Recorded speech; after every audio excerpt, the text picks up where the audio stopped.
sa kalikawasan, siya'y kapulihan, Diyos ng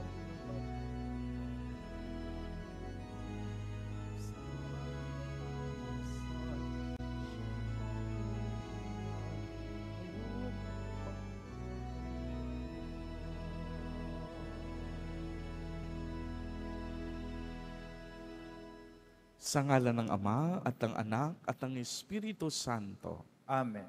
ang pagpapala ng ating Panginoong Jesucristo, ang pag-ibig ng Diyos Ama at ang pakikipagkaisa ng Espiritu Santo naway sumainyong lahat. At sumayo rin.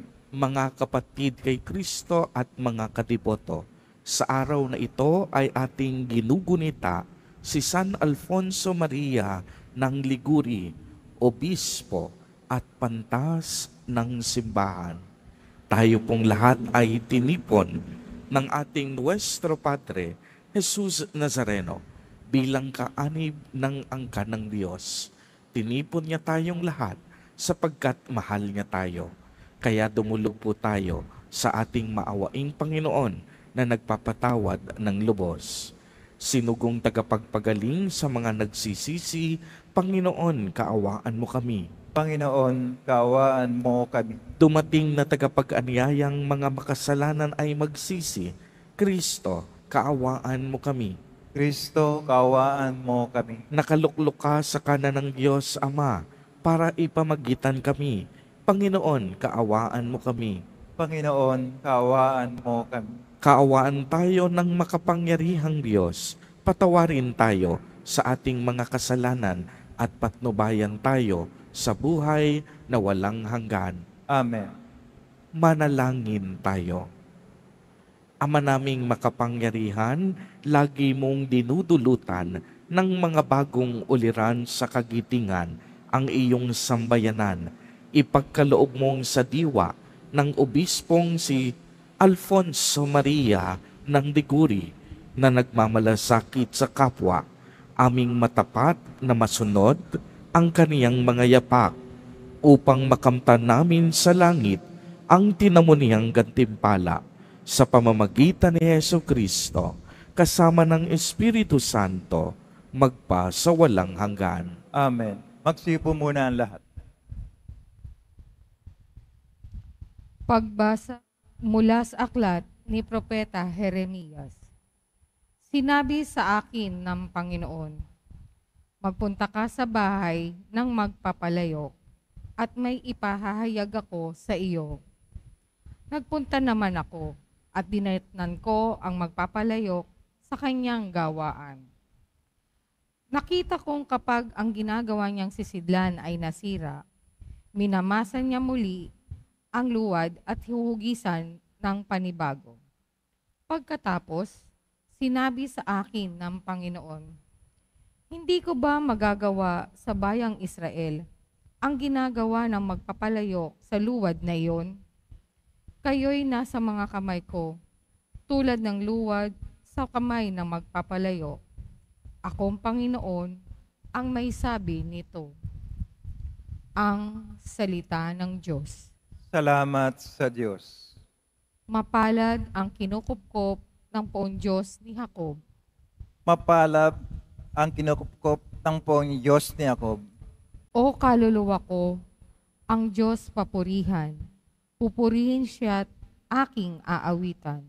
Aking aawitan habang ako'y buhay.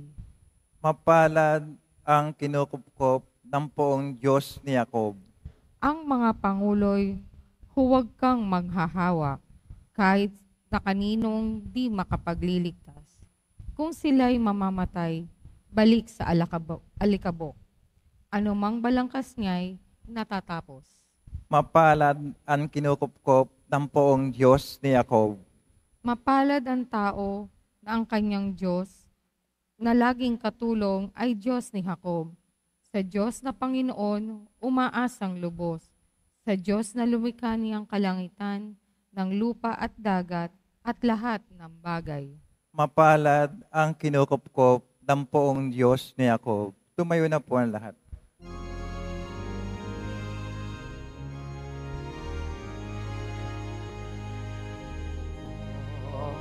Hallelujah.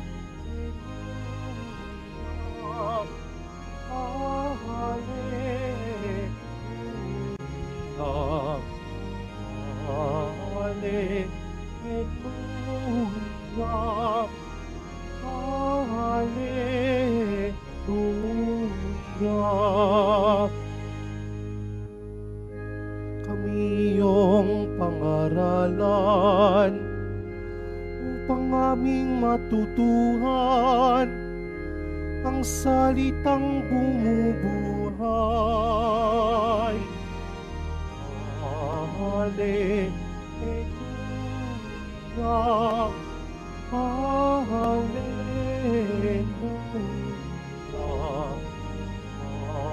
Hallelujah.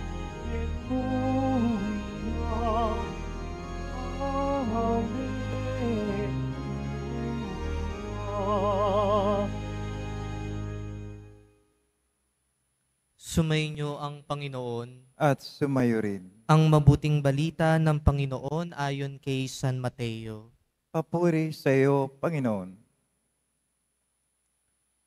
Noong panahong iyon, sinabi ni Jesus sa mga tao, ang paghahari ng Diyos ay katulad din ng isang malaking lambat na inihagis sa dagat at nakahuli ng sari-saring isda. Nang mapuno ay hinila ito sa pangpang at naupo ang mga tao upang pagbukod-bukurin ang mga isda. Tinipon nila sa mga sisidlan ang mabubuti, ngunit itinapon ang mga walang kwenta. Gayon din ang mangyayari sa katapusan ng daigdig. Darating ang mga anghel at ihiwalay ang mga makasalanan sa mga banal at iahagis ang mga makasalanan sa maningas na pugon. Doon mananangis sila at mangangalit ang kanilang ngipin. Naunawaan na ba ninyo ang lahat ng ito? Tanong ni Jesus. Opo, sagot nila. At sinabi niya sa kanila, kaya nga, ang bawat eskriba na kumikilala sa paghahari ng Diyos ay tulad ng isang puno ng sambayanan na kumukuha ng mga bagay na bago at luma sa kanyang taguan. Nang masabi na ni Jesus ang mga talinghagang ito'y, siya'y umalis doon. Mga kapatid, ang mabuting balita ng Panginoon. Pinupuri ka namin, Panginoong Hesukristo. Magsiyo po muna ang lahat. Isang mapagpalang umaga po sa inyong lahat, mga kapatid ko kay Kristo. Tunay nga pong kay buti ng Diyos dahil tayo ay kanyang muling pinagtipon-tipon bilang isang pamilya ng mananampalataya na nagbibigay ng papuri at parangal sa ating mahal na pong Jesus Nazareno. Ngayon po ay unang Huwebes ng Agosto at tuwing unang Huwebes ng buwan ay ating nakakasama sa banal na misang ito ang mga kapatid nating street dwellers na siyang natutulungan ng programang I-Thursday ng Quiapo Church. Dito po sa programang ito ay naipapadama natin na sila ay minamahal, na sila ay pinapahalagahan at sila ay inaalagaan dahil silang lahat ay mga kabilang din ng ating simbahan. Mahalaga sila dahil may tuturi din natin na sila ang kayamanan ng ating simbahan. Kaya sa pagtulong, mga kapatid, walang pinipili. Sa pagbibigay, lahat binibigyan. At sa ating simbahan, lahat isinasama. Wala tayong iniiwan, wala tayong pinapabayaan dahil ang Diyos bukas para sa lahat. Katulad nga ng narinig natin sa ating ebanghelyo, tungkol sa talinghaga ng paghahari ng Diyos. Para itong isang lambat na inihagis sa dagat at nakahuli ng iba't ibang klase ng isda, magaganda at pangit na klase ng isda. Dito ipinapakita na una sa lahat, ang kaharian ng Diyos ay bukas para sa lahat. Bukas ito para sa mga successful na tao.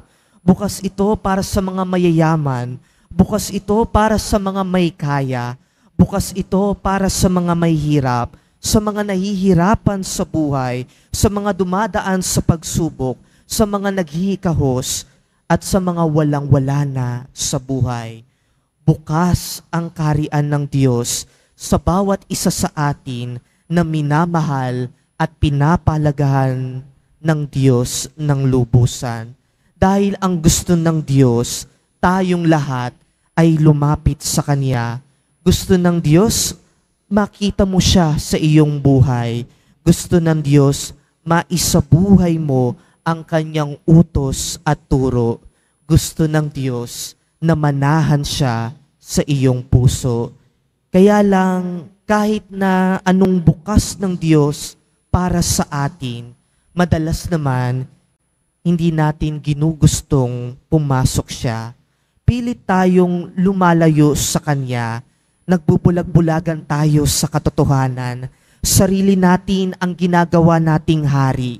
Kaya imbis na Espiritu ng Diyos ang manahan sa ating lahat, Espiritu ng kasamaan ang nangingibabaw sa ating puso. Tulad na lang ng punong-puno tayo ng galit at inggit sa ating sarili. Puro kalayan na lang ang ating nasa isipan. Laging mura at kismis na lang ang siyang lumalabas sa ating bibig at nagagawa na rin nating manakit gamit ang ating mga kamay. At kung hindi po tayo titigil sa kasamaan at kasalanan na ginagawa natin, may iwan tayo at mahihiwalay tayo tulad ng mga pangit na klase ng isda at siyang mga magagandang isda na lamang o ang mga mabubuting tao o ang mga nagsisi at nagbagong buhay, ang mga nagsusumikap na sumunod sa kalooban ng Diyos, ang siyang magagawang makapasok na lang sa kaharian ng Diyos. Kaya naman po mga kapatid, ang paanyaya sa atin ni Jesus, lalo tigit sa atin na mga makasalanan, hayaan natin na hubugin tayo ng Diyos ayon sa Kanyang kalooban. Katulad ng nabanggit po sa ating unang pagbasa, ang Diyos ay parang magpapalayok at tayo ay mga sisidlang sira-sira na. Inaayos tayong muli ng Diyos at muling pinapaganda tayo upang tulad ng mga magagandang sisidlan ay maipasok na at mailugar niya na tayo sa Kaniyang kaharian. Mga kapatid, bukas ang kaharian ng Diyos para sa lahat. Bukas ang simbahan para sa lahat. Kaya naman tayo, bilang mga parte ng simbahan, hayaan nating ipadama sa iba ang paghahari ng Diyos. Hindi natin kailangan mamatay muna bago maramdaman at makita ang kaharian ng Diyos. Dahil kung tunay tayong nagpapahubog ayon sa halimbawang ipinakita ni Jesus sa Kaniyang pagkilos at pananalita, tunay nga na paghahari ng Diyos ay sumasa atin. Kaya hanggat tayo ay nabubuhay, sikapin natin na lagi gumawa ng mabuti, magmalasakit, tumulong at makipagkapwa-tao nang sa gayon, ang kaharian ng Diyos ang siyang mangibabaw dito sa ating mundo.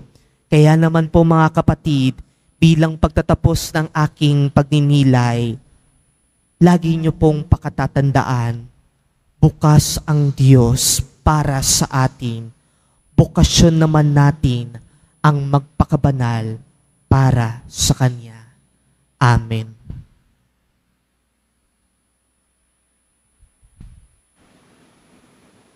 Tumayo na po ang lahat.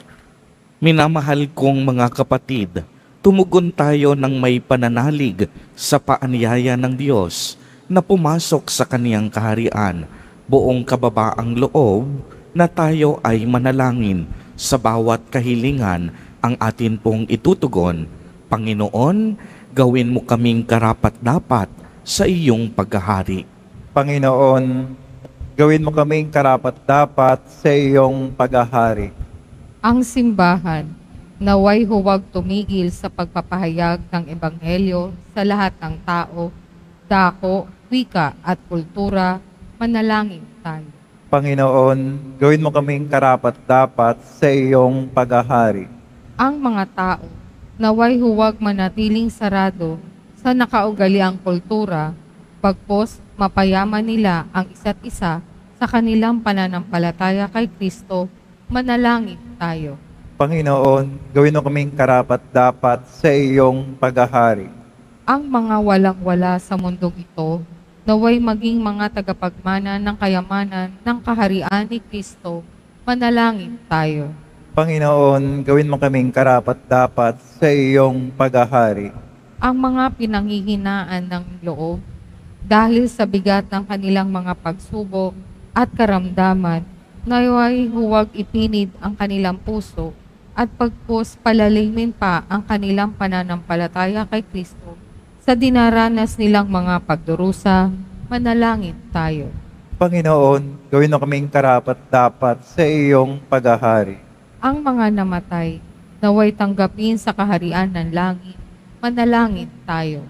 Panginoon, gawin mo kaming karapat-dapat sa iyong paghahari. Isama din po natin sa ating mga panalangin sa mga sandaling ito ang mga kapatid at katiboto natin na nagdiriwang ng kanilang kaarawan, ang mga mag-asawang nagdiriwang ng anibersaryo ng kanilang mga kasal, ang mga kapamilya at kamag-anak natin na may malubhang sakit at karamdaman, gayon din ang mga pamilyang nagugutom at walang makain, naway ingatan, patnubayan, at basbasan silang lagi ni Jesus Nazareno. Manalangin tayo. Panginoon, gawin mo kaming karapat-dapat sa iyong paghahari. Panginoong Diyos, makibahagi nawa kami sa iyong pag-ibig na bukas sa lahat ng tao. Tanggapin mo kaming lahat, kasama ng aming kapatid na si Jesucristo, ngayon at magpa sa walang hanggan. Amen. Magsipo muna ang lahat.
Tumayo na po ang lahat. Manalangin kayo mga kapatid upang ang paghahain natin ay kalugdan ng Diyos amang makapangyarihan. Tanggapin nawa ng Panginoon itong paghahain sa iyong mga kamay, sa kapurihan niya at karangalan, sa ating kapakinabangan at sa buong sambayan niyang banal.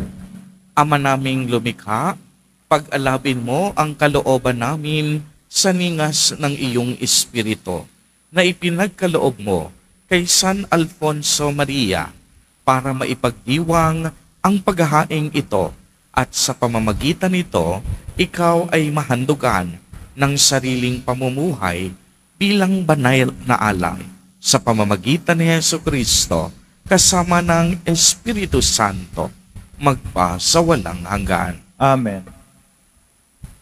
Sumainyo ang Panginoon. At sumayo rin. Itaas sa Diyos ang inyong puso at diwa. Tinaas na namin sa Panginoon. Pasalamatan natin ang Panginoong ating Diyos. Marapat na siya ay pasalamatan. Ama naming makapangyarihan, tunay ngang marapat na ikaw ay aming pasalamatan. sa pamamagitan ni Jesucristo na aming Panginoon. Ngayong si San Alfonso Maria ay pinararangalan sa pamumuhay niyang totoong uliran at pagiging maaasahan sa panunungkulan. Kaya't si Jesucristo maaasahan sa katapatan ay inihayag sa pangangasiwa sa sambayanan.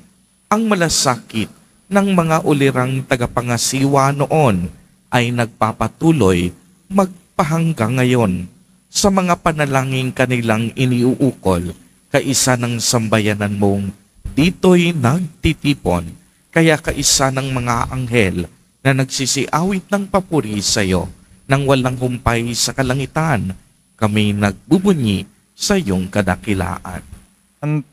Santo, Santo, Santo, Panginoon Diyos na mahukbo, napupuno ang langit at lupa ng kadakilaan mo, o sana sa kitaasan. Pinagpala na paririto sa ngalan ng Panginoon, o sana sa kitaasan. Magsilod po ang lahat. Ama naming banal, ikaw ang bukal ng tanang kabanalan, kaya't sa pamamagitan ng iyong Espiritu ay gawin mo pong banal ang mga kaloob na ito upang para sa amin ay maging katawan at dugo ng aming Panginoong Jesucristo. Bago niya pinagtiisang kusang loob na maging handog, hinawakan niya ang tinapay, pinasalamatan kaniya, pinagati-hati niya iyon, iniabot sa kaniyang mga alagad at sinabi, tanggapin ninyong lahat ito at kanin. Ito ang aking katawan na ihahandog para sa inyo.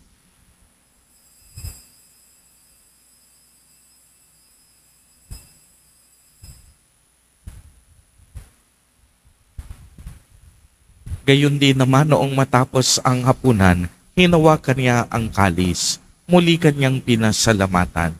Iniabot niya ang kalis sa kaniyang mga alagad at sinabi, tanggapin ninyong lahat ito at inumin.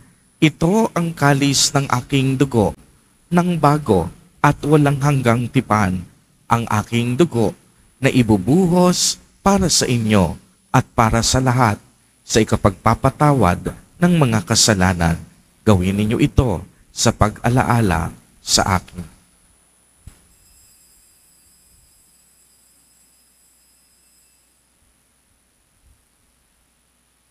Tumayo na po ang lahat. Ang misteryo ng pananampalataya. Kristo'y namatay, si Kristo'y nabuhay, si Kristo'y babalik sa wakas ng panahon. Ama, ginagawa po namin ngayon ang pag-alaala sa pagkamatay at muling pagkabuhay ng iyong anak. Kaya't iniaalay namin sa iyo ang tinapay na nagbibigay buhay at ang kalis na nagkakaloob ng kaligtasan.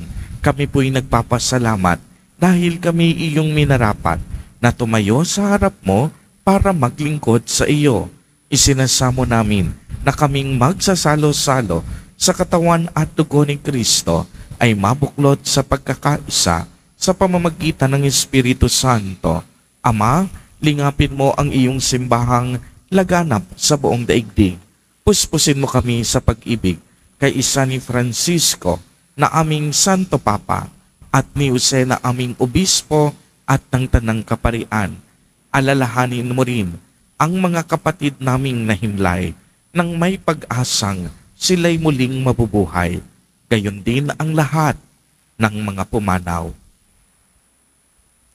Kaawaan mo po sila at patuloyin sa iyong kaliwanagan. Kaawaan mo at pagindapatin kaming lahat na makasalo sa iyong buhay na walang wakas. Kaisa ng mahal na Birheng Maria na ina ng Diyos, ng kabiyak ng puso niyang si San Jose, kaisa ng mga apostol at ng lahat ng mga banal na namuhay dito sa daigdig ng kalugod-lugod sa iyo, maipagdiwang nawa namin ang pagpupuri sa ikararangal mo sa pamamagitan ng iyong anak na aming Panginoong Hesukristo. Sa pamamagitan ni Kristo, kasama niya at sa Kanya, ang lahat ng parangal at papuri ay sa iyo, Diyos amang makapangyarihan, kasama ng Espiritu Santo, magpa sa walang hanggan. Amen. Sa tagubilin ng mga nakagagaling na utos at turo ni Jesus na Panginoon natin at Diyos, ipahayag po natin ng lakas loob. Ama namin, sumasalangit ka. Sambahin ang ngalan mo, mapasa amin ang kaharian mo, sundin ang loob mo dito sa lupa para nang sa langit. Bigyan mo kami ngayon ng aming kakanin sa araw-araw at patawarin mo kami sa aming mga sala para ng pagkapatawad namin sa nagkakasala sa amin at huwag mo kami pahintulot sa tukso at yadya mo kami sa lahat ng masama. Inihiling namin na kami iariya sa lahat ng masama. Pagkalooban ng kapayapaan araw-araw, iligtas sa kasalanan at ilayo sa lahat ng kapahamakan. Samantalang aming pinananabikan ang dakilang araw ng pagpapahayag ng tagapagligtas namin si Hesu Kristo. Sapagkat iyo ang kaharian at ang kapangyarihan, ang kapurihan magpakailanman. Amen. Panginoong Hesukristo, sinabi mo sa iyong mga apostol, kapayapaan ang iniiwan ko sa inyo.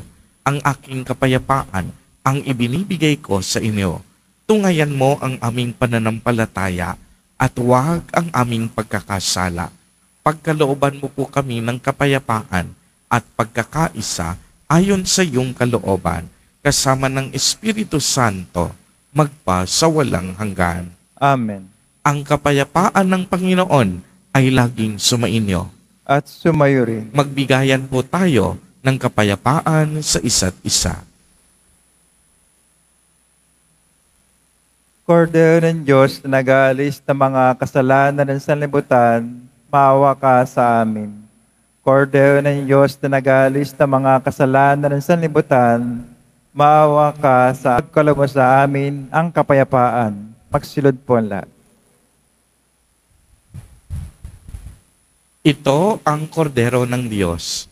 Ito ang nag-aalis ng mga kasalanan ng sanlibutan. Mapalad ang mga inaanyayahan sa kanyang piging.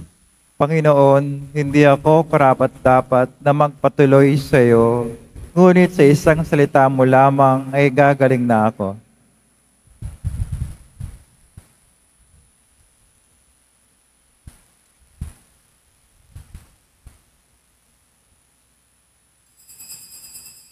Para sa lahat ng tatanggap ng banal na komunyon, sasagot po tayo ng Amen pagkasabi ng pare o ng lay minister ng katawan ng Kristo at isubo agad sa bibig bago umalis sa harapan ng pare o lay minister. Sumunod po tayo.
Manalangin tayo. Ama naming mapagmahal, binigyan mo ng pagkakataon si San Alfonso Maria para matapat na gumanap at maglahad ng paghahain ng pakikinabang. Lagi nawa naming tanggapin ito at sa patanggap namin ay tumanaw kami ng utang na loob sa iyo sa pamamagitan ni Jesucristo, kasama ng Espiritu Santo, magpa sa walang hanggan. Amen. Bago po ang huling pagbabasbas, pasalamatan po natin ang mga ministry at organization na tumulong sa atin para sa misang ito. Gayon din po ang ating kapatid na si Reverend EJ na tuwing Thursday ay tumutulong sa atin sa pagbibigay ng katisismo. Gayon din po ay pasalubungan natin ng palakpakan ang ating mga kapatid sa Thursday. At tunay ngang hindi lamang natin binubusog ang kanilang mga tiyan, kung hindi binubusog din natin sila sa salita ng Diyos.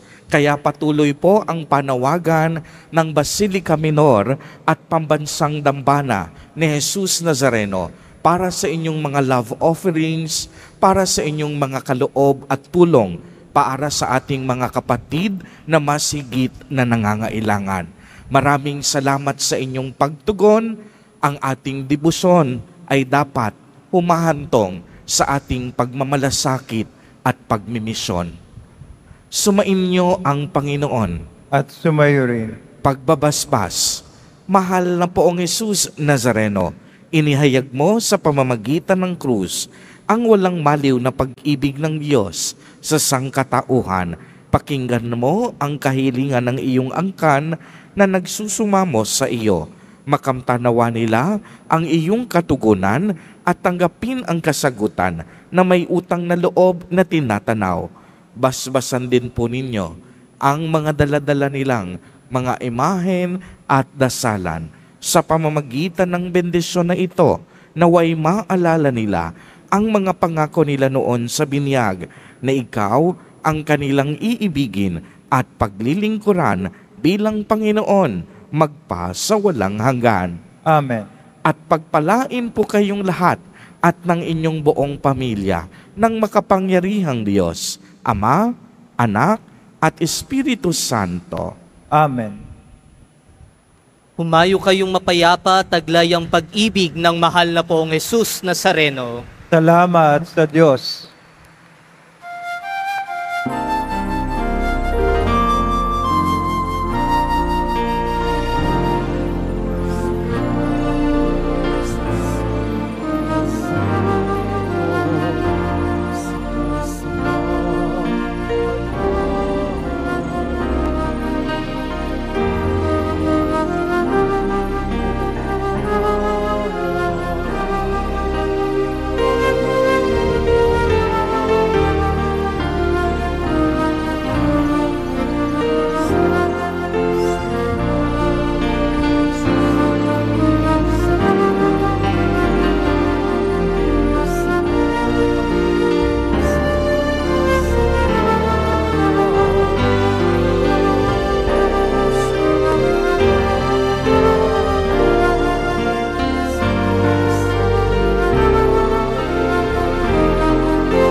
Jesus Nazareno, dinarangal ka namin.